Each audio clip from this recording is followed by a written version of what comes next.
আজকে যে গল্পটা পড়ে শোনাবো সেইটির নাম হচ্ছে সম্রাট ও জ্যোতিষী।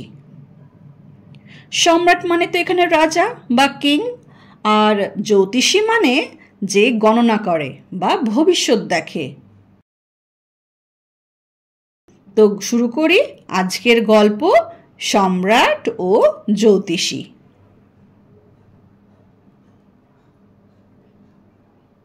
একবার এক সম্রাটের নিজের ভাগ্য গণনা করার ইচ্ছে হলো। ফলে তিনি একজন নামকরা জ্যোতিষীকে দরবারে আমন্ত্রণ জানালেন, যার গণনায় কখনো ভুল হতো না। আরে মহাশয়, আসুন আসুন, বসুন বসুন, তো বসুন, এখানে বসুন। মহারাজ সসম্মানে তাকে আপ্যায়ন করে নিজের সামনের আসনে বসালেন। জ্যোতিষীকে নিজের ঠিকুজিটা দেখিয়ে তিনি বললেন, মহাশয়, আপনি পণ্ডিত ব্যক্তি, দয়া করে আমার কোষ্ঠীটা বিচার করে বলুন তো ভবিষ্যতে আমার ভাগ্যে কি আছে।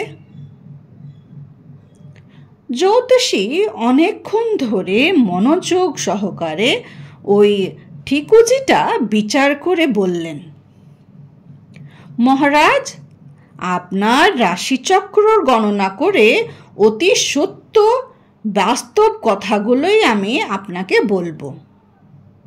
মনে রাখবেন, কোনো বানানো গল্প আমি আপনার বাহবা পাবার জন্য বলবো না। মহারাজ তো ভীষণ খুশি। আর মহারাজ খুশি কি বললেন জানো? খুব ভালো কথা, আপনার গণনা অনুসারে যা সত্য তাই আমায় নির্ভয়ে বলুন তাহলে। তখন জ্যোতিষী রাজার ভাগ্যে যা কিছু শুভ ঘটনা জমা আছে সব একে একে বলতে লাগলেন।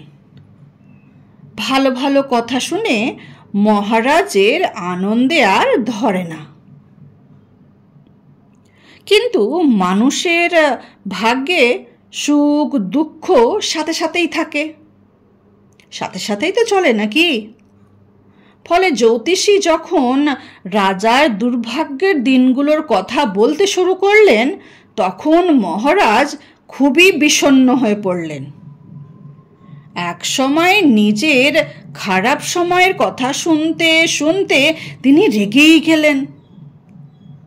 জ্যোতিষীকে ধমক দিয়ে তখন বললেন, থামুন তো মশাই, আপনার এসব আজগবি কথা আমার শুনতে ভালো লাগছে না।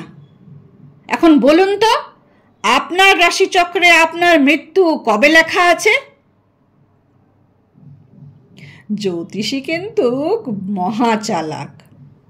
সে তখন চালাক জ্যোতিষী রাজার মনোভাব বুঝতে পেরে গেছে। আর বুঝতে পেরে সে তখন হেসে বললেন, আগে মহারাজ, আপনার যেদিন মৃত্যু হবে ঠিক তার একদিন আগে আমি মারা যাব। রাজা হঠাৎ উত্তেজিত ও ক্রোধান্বিত হয়ে জ্যোতিষীকে মৃত্যুদণ্ডের আদেশ দেবেন তাই ভাবলেন।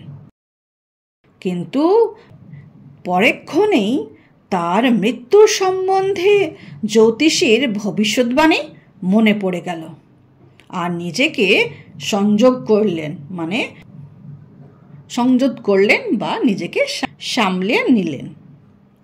ধীরে ধীরে শান্ত হয়ে খুশি মনে মহারাজ তার বুদ্ধির প্রচুর প্রশংসা করলেন এবং অনেক রাজকীয় উপহার সমেত জ্যোতিষীকে সসম্মানে বিদায় জানালেন। আজকের এই গল্পটা থেকে আমরা কি শিক্ষা পেলাম বলো তো? আজকের এই গল্পটা থেকে আমরা এটাই শিক্ষা পাই যে বুদ্ধিমান অপ্রিয় সত্য বলতেও ভয় পায় না। মানে যে লোক বুদ্ধিমান হয় সে খারাপ সম্বন্ধে কথাটাও বলতে কিন্তু ভয় পায় না। তার মানে হচ্ছে একটা বুদ্ধিমান লোক যে কোনো সত্য কথাকেও বলতে সে ভয় পায় না আর কি। ঠিক আছে?